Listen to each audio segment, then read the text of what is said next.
बात होती है एक ऐसी दुनिया में जहाँ बहुत से लोगों के पास जादुई शक्तियाँ होती हैं। हम नौरी नाम की एक लड़की को देखते हैं जो बचपन से खुद को बाकी बच्चों से अलग समझती थी, पर एक दिन कुछ अजीब हुआ और उसकी जिंदगी बदल गई। जब वो 7 साल की थी तो वो अपने कमरे की खिड़की से अपने पड़ोसियों को देख रही थी और तभी उसकी नजर गार्डन में खड़ी एक बिल्ली पर पड़ी। उसी पल अचानक उसकी मूछें उगने लगी और उसने हूबहू उस बिल्ली जैसा रूप ले लिया। तभी उसके पिता कमरे में आए और अचानक नौरी की पीठ में पंख निकल आए और आखिरकार नौरी को अपनी खासियत मिल गई। इस घटना के 6 साल बाद अब नौरी अपनी बेस्ट फ्रेंड के साथ सेज एकेडमी में जाने वाली थी, जो कि देश का सबसे मशहूर जादुई स्कूल था। नौरी की बेस्ट फ्रेंड रायना में आग को काबू करने का हुनर था। उसमें काबिलियत बहुत थी, बस उसको खुद पे यकीन नहीं था, जिस वजह से वो अक्सर पीछे रह जाती। लेकिन नौरी हर वक्त उसे एहसास दिलाती कि वो जो चाहे वो कर सकती है। खैर नौरी भी अपनी शक्तियों पर काबू नहीं रख पाती थी। असल में जब भी वो किसी जानवर का रूप लेती तो अक्सर 2-3 जानवरों को मिलाकर हाइब्रिड बना देती। खैर कुछ हफ्तों बाद नौरी और रायना बाकी बच्चों के साथ सेज एकेडमी तक जाने वाली बस लेने स्टॉप पर पहुंच गए। लेकिन तभी एक अजीब सा आदमी पेड़ के पीछे से बाहर आया और उसने कहा कि वो सभी बच्चों को उनके नए जादुई स्कूल में ले जाने आया है। फिर सभी बच्चों ने अपने माँ बाप को अलविदा कहा और उस आदमी के पीछे जंगल में घुस गए। कुछ देर चलने के बाद उन्हें एक पोर्टल मिला जो सीधा उन्हें सेज एकेडमी तक ले गया। सबसे पहले बड उस पोर्टल में गया और जल्द ही नौरी और रायना के साथ बाकी बच्चे भी पोर्टल में घुस गए। वहाँ पहुँचते ही उन्हें एहसास हुआ कि स्कूल में उनके फोन काम नहीं कर रहे। जल्द ही स्कूल की प्रिंसिपल लिंडा उनके सामने आई और उसने कहा कि सभी बच्चों को उनकी काबिलियत के हिसाब से 5 कैटेगरीज में बांटा जाएगा। पहला ग्रुप था फजीज, जिनमें उन बच्चों को भेजा जाएगा जो जानवरों के साथ बातचीत कर सकते हैं। अगला ग्रुप था फ्लिकर्स, जो अपने हाथों से किसी भी चीज को खींच सकते हैं। इसके बाद द फ्लेयर्स, जो कि आग की शक्ति को काबू कर सकते हैं। चौथा ग्रुप था फ्लायर्स, जो हवा में उड़ सकते हैं। और 5वां ग्रुप था फजर्स, जो किसी भी जानवर का रूप लेने की काबिलियत रखते हैं। अब क्लासेस शुरू होने से पहले सभी बच्चों को एक टेस्ट देना होगा, जिसमें प्रोफेसर उनकी शक्तियों को जांच कर उन्हें ग्रुप्स में बांटेंगे। सबसे पहली बारी थी फ्लेयर्स की, जिन्हें 2 मीटर दूर रखी एक मोमबत्ती को जलाने का टास्क दिया गया था। सबसे पहले फिलिप नाम का एक लड़का अंदर गया और उसके टेस्ट के बाद प्रिंसिपल ने उसे एक कार्ड देकर बाहर इंतजार करने को कहा। बाद में जब एलियट की बारी आई तो वो मोमबत्ती नहीं जला सका, क्योंकि उसके हाथ से चिंगारी की जगह धुआं निकल रहा था। प्रोफेसर उससे काफी नाखुश थे। खैर अंत में रायना की बारी थी, जो अपने साथियों में से सबसे बेहतरीन थी, क्योंकि उसने सिर्फ अपनी छोटी उंगली से ही मोमबत्ती जला दी। इसके बाद फजीज का टेस्ट हुआ, जिसमें उन्हें कुत्ते से बातचीत करके उससे कुछ सवालों के जवाब पूछने थे। अगर वो कुत्ते के सभी जवाब समझ पाए तो वो टेस्ट में पास हो जाएंगे। तीसरे टेस्ट में कुछ बच्चों को सामने रखे गमले को अपनी शक्ति से अपनी तरफ खींचना था, लेकिन जब पेपर नाम की एक लड़की की बारी आई तो उसने गमला अपनी तरफ खींचने की बजाय दूर धकेल दिया और वो सीधा दीवार से जा टकराया। इसी वजह से उस बेचारी को रिजेक्ट कर दिया गया। फिर उड़ने का टेस्ट हुआ, जिसमें बच्चों को 30 सेकंड के लिए जमीन से 1 मीटर ऊपर रहना होगा। मगर जब आंद्रे नाम की एक लड़की की बारी आई तो जैसे ही उसने अपना भारी भरकम बैग उतारा तो वो एक ही पल में उड़कर सीधा छत पर जा लगा। उसकी शक्तियाँ उसके बस में नहीं थी और वो चाहकर भी वापस नीचे नहीं आ रहा था। तब प्रोफेसर ने सीढ़ियाँ लगाकर जैसे तैसे उसकी जान बचाई।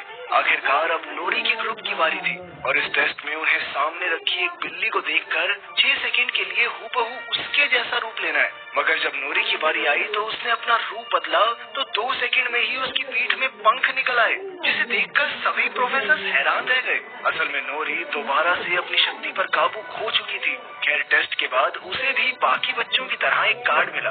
आखिरकार सबके टेस्ट पूरे होने के बाद सभी बच्चे एक मैदान में इकट्ठे हुए, जहां उन्हें अपने कार्ड्स खोलने थे ताकि उन्हें पता चले कि वो किस ग्रुप का हिस्सा होंगे।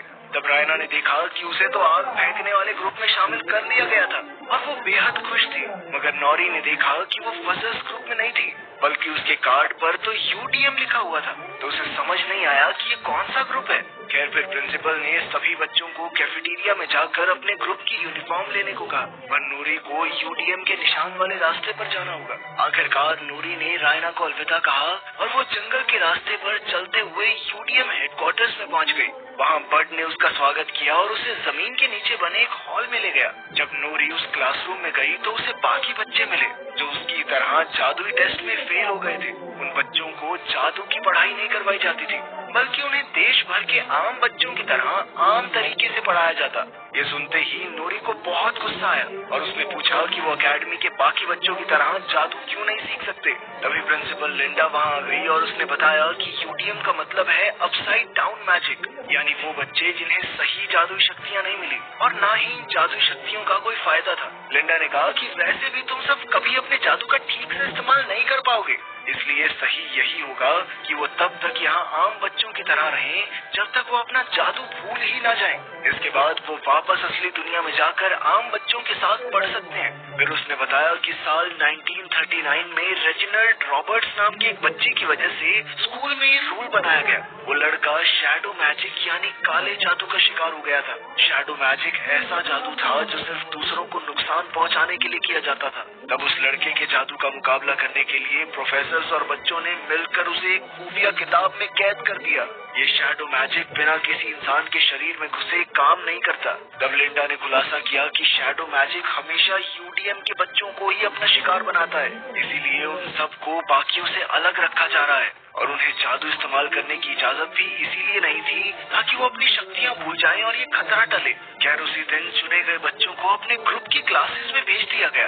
तब रायना को पता चला कि कुछ ही हफ्तों में एनुअल फाउंडर्स डे का फंक्शन होने वाला है। इस प्रोग्राम में 5 नए बच्चों को पूरी एकेडमी के सामने अपना जादू दिखाने का मौका मिलेगा। इसके लिए हर प्रोफेसर अपने ग्रुप में से 2 सबसे बेहतरीन बच्चों को चुनेगा और उनके बीच होने वाले मुकाबले में जो जीतेगा उसे ही फंक्शन में जादू करने का मौका मिलेगा। इसके बाद फ्लेयर्स की प्रोफेसर एर्गॉन ने अपनी पहली क्लास ली, जिसमें उसने रायना को अपनी शक्तियों की मदद से कॉर्न को पॉपकॉर्न में बदलने को कहा। हालांकि रायना काफी घबराई हुई थी, पर फिर भी वो टास्क को अच्छे से पूरा कर रही थी। लेकिन तभी फिलिप उसके जादू का मजाक उड़ाने लगा, जिससे वो थोड़ा नर्वस हो गई और अचानक सभी पॉपकॉर्न जल गए। ये देखने के बाद आर्गॉन ने रायना को खूब डांटा। तब हम देखते हैं कि 2nd ग्रेड की लड़की चंद्रा कमरे से बाहर खड़ी ये सब देखकर मुस्कुरा रही थी। खैर फिर अगली सुबह बड अपने स्टूडेंट्स को गार्डन में ले गया और उसने कहा कि आज उनके लिए एक सरप्राइज है। जब उसने शेड का दरवाजा खोला तो नूरी को कुछ झाड़ू दिखाई दी और वो बेहद खुश हो गई, क्योंकि उसे लगा कि वो झाड़ू पर बैठकर उड़ना सीखेंगे। मगर जब उसने उड़ने की कोशिश की तो वो जमीन पर आ गिरी। तब हमें पता चला कि ये सिर्फ मामूली झाड़ू है। असल में उन्हें ये झाड़ू लेकर स्कूल का गार्डन साफ करना था। अब नूरी झाड़ू लेकर उस इलाके में पहुंच गई जहां बाकी बच्चों की क्लास चल रही थी। उसने देखा कि प्रोफेसर हान बच्चों को एक खास तरह की बिल्ली का रूप लेना सिखा रही थी। जल्द ही नूरी ने सुना कि आने वाले एनुअल फाउंडर्स डे पर किसी एक बच्चे को सबके सामने अपनी काबिलियत दिखाने का मौका मिलेगा। ये सुनते ही नूरी के दिमाग की बत्ती जली और उसने अपने जादू की प्रैक्टिस करने का फैसला किया ताकि वो सबको अपना जादू दिखाकर खुश कर सके और फिर लिंडा उसे बाकी बच्चों के साथ जादू सीखने की इजाजत दे दे। इसके बाद नूरी कोई बहाना करके क्लास के पास जा पहुंची और बिल्ली को अपने हाथ में लेकर उसे बेहद बारीकी से देखा। अब उसने बिल्ली के सभी हाव भाव याद कर लिए ताकि वो पूरे स्कूल के सामने हूबहू इसी बिल्ली का रूप ले सके। मगर तभी अचानक एक बार फिर उसने अपनी शक्तियों पर काबू खो दिया और वो एक अजीबोगरीब जानवर में बदल गया। प्रोफेसर हान ने तुरंत बड को बुलाकर नूरी को काबू करने को कहा, वरना अगर प्रिंसिपल को इस बात की खबर मिली तो बहुत बुरा होगा। खैर बाद में लंच टाइम के दौरान जब सभी बच्चे कैफेटेरिया में थे तो नूरी ने अपने साथियों को बताया कि उसने उस बिल्ली की हर बारीकी की तस्वीर बना ली है और अब बस उसे अपना शरीर बदलने की प्रैक्टिस करनी होगी। उधर रायना ने जब नौरी को देखा तो वो नौरी से मिलने गई, लेकिन मिस आगन ने उसे रास्ते में ही रोक लिया क्योंकि एक ग्रुप के बच्चे दूसरे ग्रुप के बच्चों से घुल मिल नहीं सकते थे। फिर अगली क्लास में फिलिप ने अपनी शक्तियों से पॉपकॉर्न बना दिए तो प्रोफेसर बहुत खुश हुई और उन्होंने फिलिप को क्लास के सबसे बेहतरीन बच्चे के तौर पर चुन लिया। बाद में रायना कॉरिडोर से दूसरी क्लास में जा रही थी तो अचानक चंद्रा उसके पास आई और उसकी जादुई शक्तियों की काफी तारीफ की। जाने से पहले चंद्रा ने उससे कहा कि अगर तुम अपनी शक्तियों को और बेहतर करना चाहती हो तो मैं तुम्हारी मदद कर सकती हूँ। बाद में हम देखते हैं कि रायना अपनी क्लास की सबसे बेहतरीन जादूगरनी बनने के लिए रात में भी लाइब्रेरी में बैठकर पढ़ाई कर रही थी। जब वो एक किताब वापस रखने गई तो अचानक एक काले रंग की किताब अपने आप शेल्फ से नीचे गिर गई। रायना ने पास जाकर किताब को उठाया तो पता चला कि ये शैडो मैजिक की किताब थी।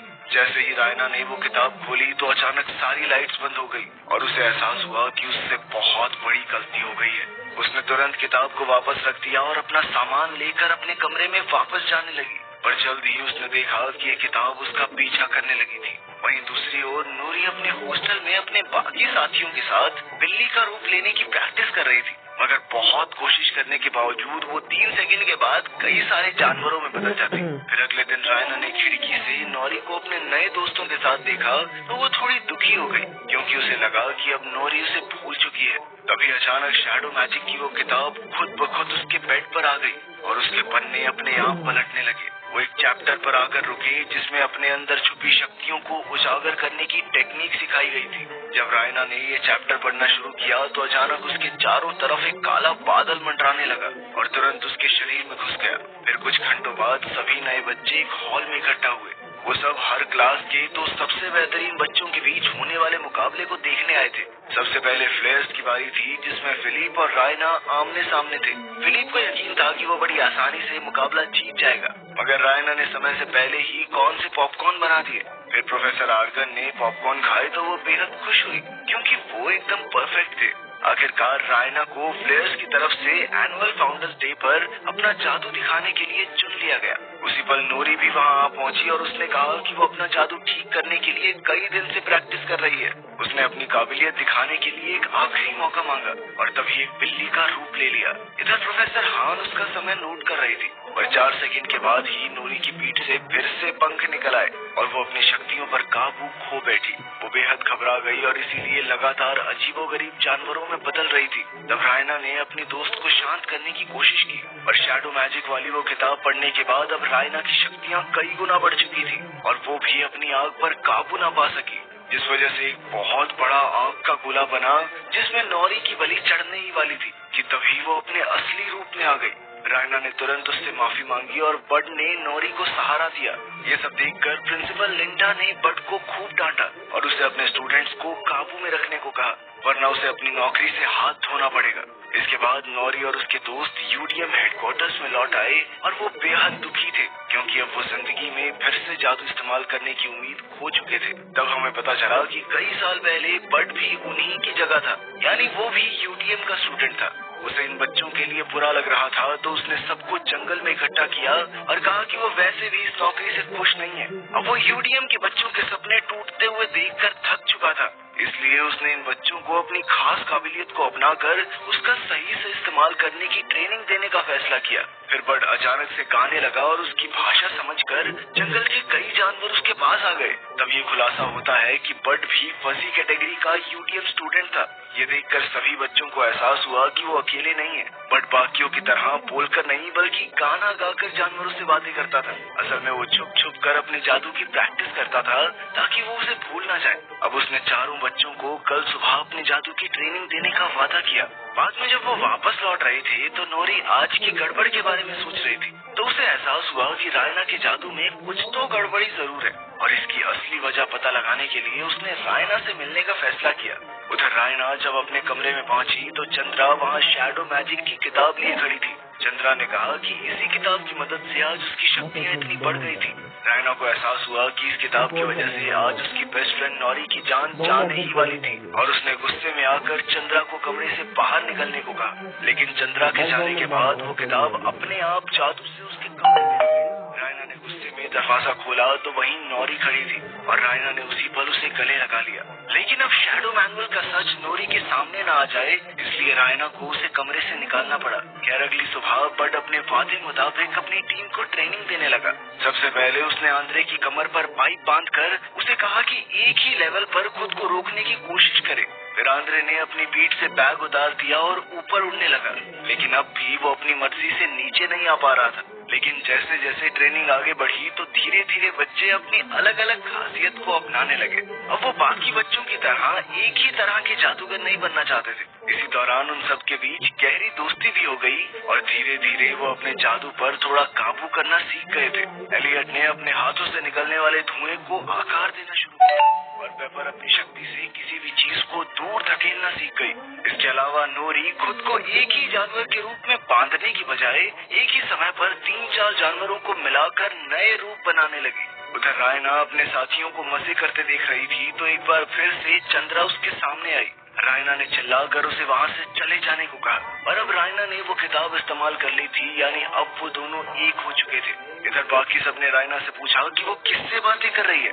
तब ये खुलासा होता है कि सिर्फ रायना ही चंद्रा को देख सकती है। अब रायना तुरंत अपने कमरे की ओर भागी, पर चंद्रा फिर से उसे परेशान करने लगी। वो जानती थी कि रायना को अपने अंदर छुपी शक्तियों का कोई अंदाजा नहीं है। चंद्रा ने उससे कहा कि तुम्हारा जादू यहाँ मौजूद किसी भी बच्चे से बहुत ज्यादा ताकतवर है। आखिरकार रायना के मन में अपने अंदर बैठे डर को हटाकर अपनी असली शक्तियों को हासिल करने की इच्छा पैदा हुई और उसने चंद्रा की बातों में आकर खुद को शैडो मैजिक के हवाले कर दिया।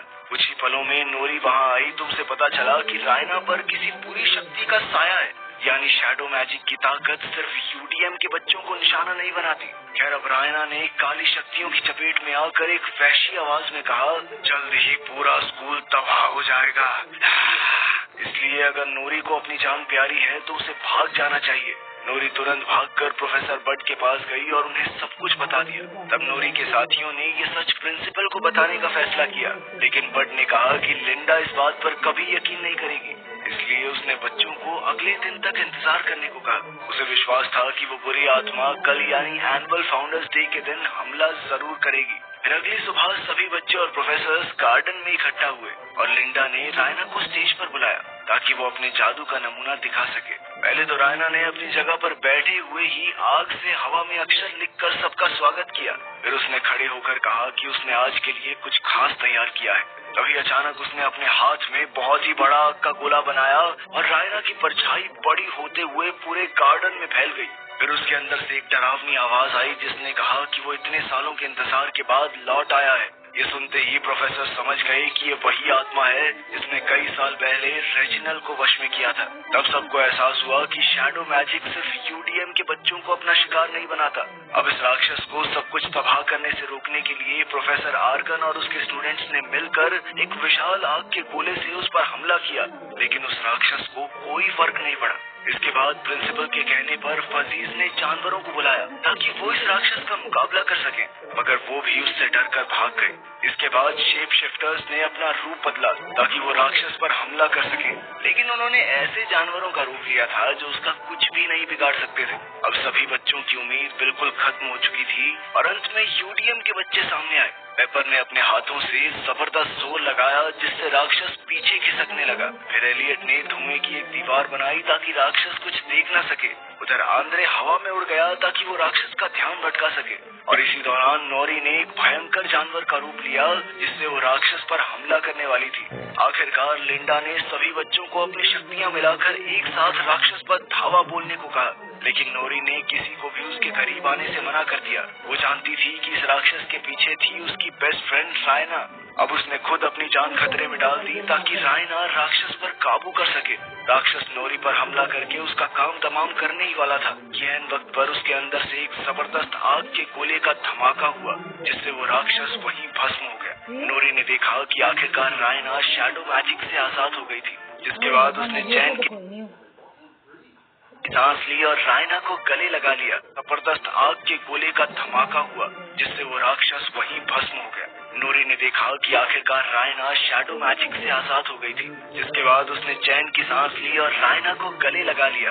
आखिरकार यूडीएम के बच्चों ने मिलकर सेज एकेडमी को तबाह होने से बचा लिया था और इसी दिन के बाद से यूडीएम प्रोग्राम को कैंसिल कर दिया गया। अब यूडीएम के बच्चे भी बाकियों के साथ मिलकर अपने खास जादू का इस्तेमाल करना सीखने लगे और इधर बट को भी एक फुल फ्लेज प्रोफेसर बना दिया गया जो कि अब बच्चों को अलग तरीकों से जानवरों से